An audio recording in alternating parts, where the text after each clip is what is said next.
Hello, dear fans, friends, and subscribers.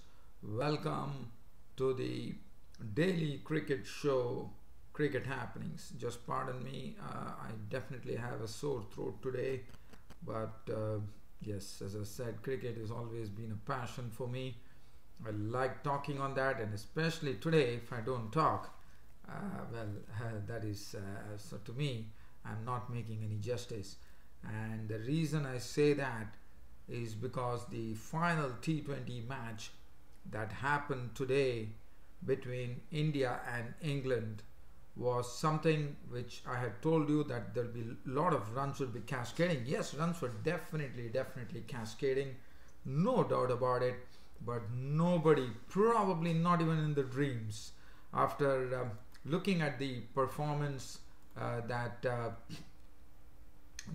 both the teams have been putting, one would have expected to have a real contest. But in fact, the Indian spinner Yuvzendra Chahal did something which has never been done by an Indian bowler. I mean, no Indian bowler to date has taken 5 wickets in a T20 match. The only man who has come very close to it is the spin king Ravichandran Ashwin, who took 4 wickets. Now, what Yuvzendra Chahal, the right arm leg spinner, did was something absolutely out of the blue.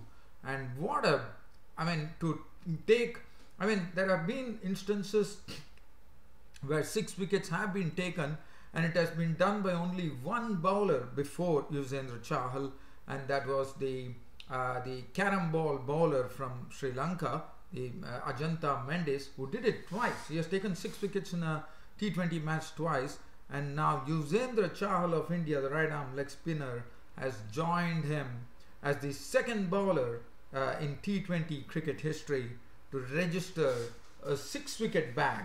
I mean, Yuvzendra Chahal totally dismantled the England batting to such an extent that he ended up with figures of 4 overs, no maiden, 25 runs and 6 wickets. And England were actually chasing a total which was a very formidable total of 202 for 6, which was set, and one was definitely expecting at the Chinnaswamy in Bangalore that we are going to have a wonderful battle. Yes, the battle was definitely on. They were absolutely on the mark. I mean, to lose 8 wickets for 8 runs, they were 119 for 3 at one stage, chasing 202, and can you believe it? Yuvzendra Chahal and Jasprit Bumrah, especially Yuvzendra Chahal and Jasprit Bumrah, were the ones who actually brought England to their knees today when they were bowled out for 127. So what a spectacular collapse. I mean, as the English captain Morgan said after the post-match press conference, that this was something, it was the worst batting performance by England. Absolutely. You can see a telephone number coming in after the 4th wicket there. And 119 for 3. They were well on course. I mean, 119 for 3. Morgan was in the middle along with Root. Things were looking, it was in the 14th over. But definitely they had so much of firepower in their batting. And nobody would have expected that Yuvzendra Chahal would totally mesmerize them with his spell, and Jasprit Bumrah combining with him to bring England down to the knees as they were all out for just 127 runs. Thus, India walking away with a 75 runs victory, and that was a huge margin of victory for India. And not only that, as Yuvzendra Chahal was named the player of the match, not only the player of the match, he also got the player of the series, and India actually won the 3-match series 2-1, and England are returning home without any win in any format after coming to India. And so England unfortunately had to return home, but one did not, probably England would have never expected that they would have been humiliated by India in such a fashion, where from 119 for 3, 119 for 2, they lost 8 wickets for 8 runs to be bowled out for just 127. and this was an abject failure on the part of the England batsmen, I would say that. And other than that, well, it was all Yuvzendra Chahal and Jasprit Bumrah. But now I'll be talking about this game. This was like a brief summary for you as to what happened. Well, as it was played at the Chinnaswamy Stadium, Virat Kohli would have been very happy that they could register a win. And what a win that was. I mean, this was something breathtaking according to me. Probably India would also not expected that England would actually succumb in such a fashion. And definitely England did not put up a good exhibition of batting here.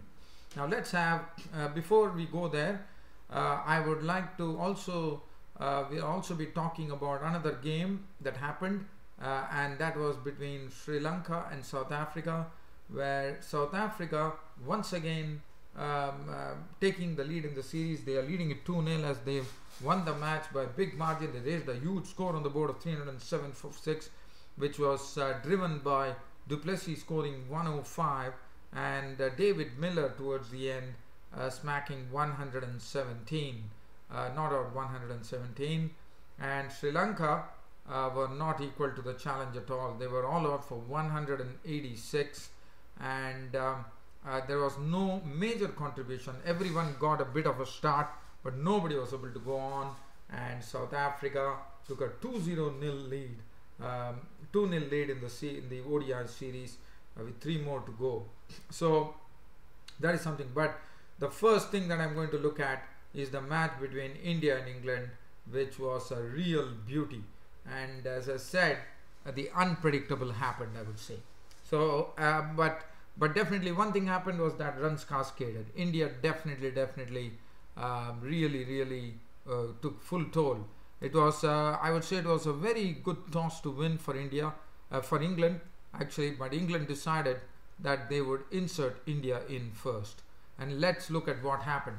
Virat Kohli and KL Rahul started proceedings, and Virat Kohli and with Rahul, in fact Virat Kohli has this habit of good running between the wickets. He's a very swift runner between the wickets, and he will also make the other guy run as well.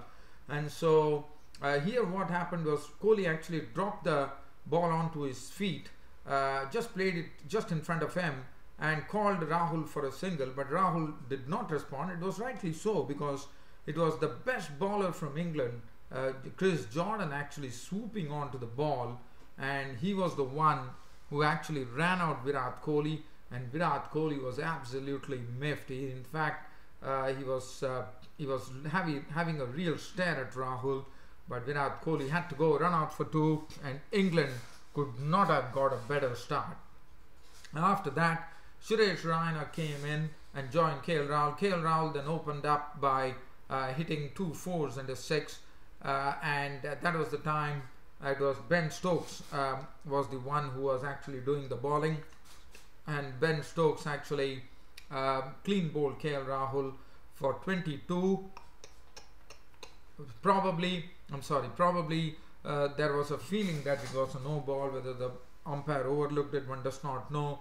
But Rahul had to go bowled by Stokes for 22 of 18 balls, 2 4s, 1 6. And after that, the score read 65 for 2 when Rahul departed in the 8th over. And then it was Suresh Raina and Dhoni at the crease. Well, Suresh Raina and Dhoni formed a very good combination. In fact, when they were there at the crease, I would say there were lots of 4s and 6s hit, as both really caught on with this England bowling attack to ram a few 6s and boundaries, and they took the score from 65 to 120. So 55 runs were added in 6 overs, and that was a real impetus given to the Indian innings, as Suresh Raina really started going big. In fact, he clobbered 5 high 6s and he got 2 4s in the highest score that he made of 63 of just 45 deliveries, and that took the score to 120 before Raina was a victim of the bowling of Plunkett for 63 with a wonderful innings from Suresh Raina. Dhoni was there in the middle. Dhoni in the meanwhile was doing the job that he normally does, and that was to score more runs than the balls that he received, and he was doing it very well as Yuvraj Singh joined him. And one good thing happened for Mahendra Singh Dhoni today, and that was, can you believe it? Now this is very difficult to believe, but one has to believe it, that Mahendra Singh Dhoni registered his maiden T20 50. I mean, it is so difficult to believe the amount of innings, the many innings that he has played in the IPL, and to see that MS Dhoni in T20 internationals was scoring his first 50, and that really came as a big surprise when I saw the statistics, but it was true, as Mahendra Singh Dhoni contributed 56 of 36 balls, his first 50 in T20 cricket, with 5 fours and 2 sixes. And the reason could be that Dhoni was always coming very low down the order, and here he had an opportunity to come in at number 4 and really slam the English bowlers. Yuvraj Singh came in, and Yuvraj Singh, the situation was so tailor-made for Yuvraj Singh, and Yuvraj Singh really laid bat to ball, and in one particular over from Chris Jordan, he punished Chris Jordan. And what was good about that was that Chris Jordan, we know in the death ball, it was in the he bowls very well at the death. And what Yuvraj Singh did best to nullify Chris Jordan's good length was that he actually started batting deep at the crease. So basically he was converting the balls that Jordan was bowling into either a full toss or a sort of easy length to actually hit. And what a knock from Yuvraj Singh. That was a real cameo. He slammed Chris Jordan for, I think it was 6-12. I think it was 2 sixes and 2 fours, or probably 3 sixes. But he really slammed Jordan. And Jordan, for the first time in this T20 series, was really made to look like a real, I would say, a sort of a novice here, as Yuvraj Singh adopted one attitude. I mean, it was a very good ploy on the part of Yuvraj Singh to actually stand deep at the crease and slam Jordan through the line. And what a knock from Yuvraj Singh. And after that, it was Taimul Mills who had the better of him when he slipped a slower delivery to Yuvraj Singh, and Yuvraj Singh was a victim, caught by Butler trying to fence at a delivery, but not before Yuvraj Singh had really slammed 27 of just 10 deliveries with 1 4 and 3 sixes in that very, very sweet little knock. After that, Rishabh Pant today getting his debut, which I was very happy to see. Rishabh Pant did not have much balls to face. He only faced 3 balls, in which he definitely showed that he pulled one delivery to the boundary, and he remained not out on 5. Hardik Pandya smoked a 6 towards the end to take India past the 200 mark, as India finished on a very imposing 202 for 6 of 20 overs. Pandya was run out for 11 of 4 balls with 1 6, and India had definitely done what was expected to be done at the Chinnaswamy Stadium in Bangalore, with a flat deck and short boundaries, and that was well done by India, I thought. Taimul Mills 4 was 1 for 31, but Jordan, as I said, received some heavy punishment from the bat of Yuvraj Singh, as he was clattered for 4 overs, went for 56 runs with 1 wicket. Plunkett 2 overs 1 for 22, 4 overs 1 for 22 for Stokes, 1 for 32, 4 overs none for 30 for Moeen Ali, and Adil Rashid bowled 2 overs, got hit for 23 runs. Suresh Raina taking heavy toll of him. And as far as the England batting was concerned, it started off, didn't start off in the right fashion, as Yuvzendra Chahal was given the second over.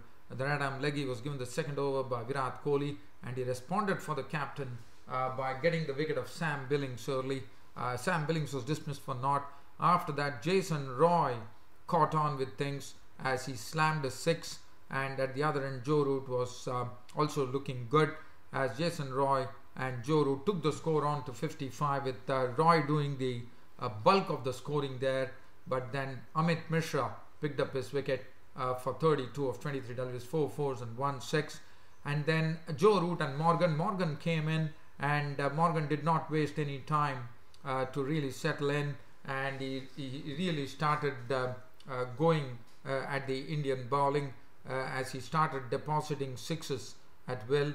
He really took full toll of Suresh Raina, Morgan, and at that time the score was reading 119 for 2, with both Joe Root and Morgan looking good, and England were, I wouldn't say on course, but definitely we know it was going to get, the match was going to get as exciting as possible, and knowing that England always have proved to be a stiff challenge.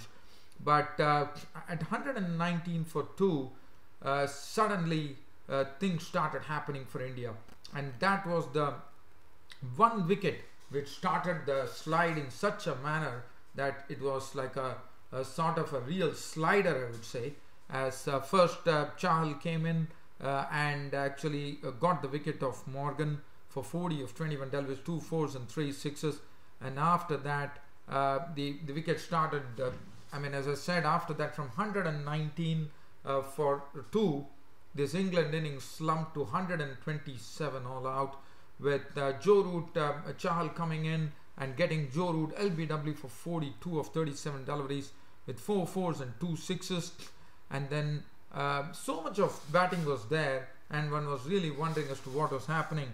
Bumrah in fact chipped in by getting the wicket of Butler for naught, with a big wicket.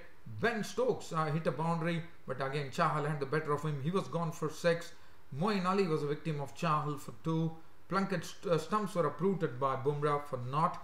Chris Jordan tried a big shot and Dhoni stumped him with the bowling of Chahal, and Adil Rashid was not out of naught, and Tymel Mills was the last man to go, caught goalie bowled Bumrah, and that was it, the victory cry for India, and India had actually won the T20 series 2-1, thus actually winning all the formats on this, England losing in all formats with India on this tour, and also that was the end of the England tour of India. 127 all out. Yuvzendra Chahal was the hero. He was simply brilliant. He was turning the ball. He had some very good variations in his bowling, and he really made England look like sitting ducks there, I would say. And finally, if you look at the bowling figure, Yuvzendra Chahal not only got the player of the match, he also went on to bag the man of the series. And yes, he has been bowling very well, but today it was a stunning performance. I mean, now Yuvzendra Chahal is the one who holds the most number of wickets in a single match for India, and what a big honor that is for him. 4 overs no maiden, 25 runs and 6 wickets. Nehra 3 overs no maiden, none for 24. Bumrah once again doing his job, 2.3 overs no maiden, 3 for 14. Mishra 1 for 23, none for 17 for Pandya and Raina. 1 over cost him 22. So it's all over. The England tour of India is ended, and the England would definitely like to make it much better when they come on the next tour of India. But India totally dominating here as far as the England tour of India was concerned. Now just having some time, so let's skim through the second ODI, South Africa versus Sri Lanka. And South Africa won the match by 121 runs. South Africa batted first. They raised a big score on the board of 307 for 6. Amla was out for 15 of 14 deliveries, 3 fours. Quinton de Kock made 17 of 22 balls with 2 fours. Du Plessis played a very good hand of 105 of 120 deliveries, 7 fours and 1 6. De Villiers was dismissed cheaply for 3.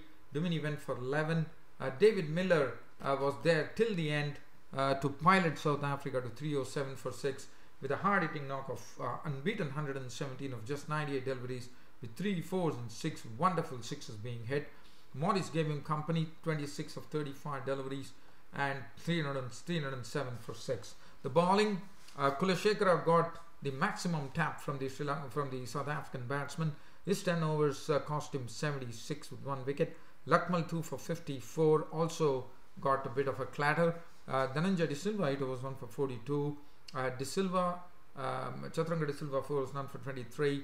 Sandakan also was not really spared, I would say. 10 overs 1 for 51. Patirana 1 for 19 and 7 overs for 37 for Gunaratne. Sri Lanka were given a target of 308 runs to win this particular match, and Sri Lanka, as I said, nobody was able to do a major contribution, and that was the real telling factor according to me, as Dikwala made 25 of 22, 3 fours, and it was good to see that Upal Taranga opened the innings with Dikwala, and that's what I wanted. Nevertheless, he could not do much. He was out for 26 of 30 deliveries with 5 fours. They dropped Virat Kohli this time. Mendes making 20 of 22 3-4s. 36 from Chandimal was the highest score of 46 deliveries with 4 fours. De Silva, Nenja De Silva 1, Gunaratne 18, 14 Chaturanga De Silva, Patirana 25, and nothing to really talk about. They were all out for 186. Thus South Africa registering a big win by 121 runs and also leading the 5-match series 2-0 with 3 to go. Rabada, it was 147, Parnell 234, Morris 1 for 27, but look at Imran Tahir once again doing his bit. 8.5 overs, 8.5 overs, 1 maiden, 26 runs and 2 wickets. So Imran Tahir has been absolutely splendid. 1 for 21 for Phil Cavallo, Dumini 2 for 30, and Duplessis was named man of the match. Well, dear fans, subscribers, I know that I spoke a lot about India England. Unfortunately, the South Africa Sri Lanka match, due to time, I have to really skim over. Hope you all understand the situation, but I am very happy to end this cricket show for now by bidding you all a very good night. Thank you.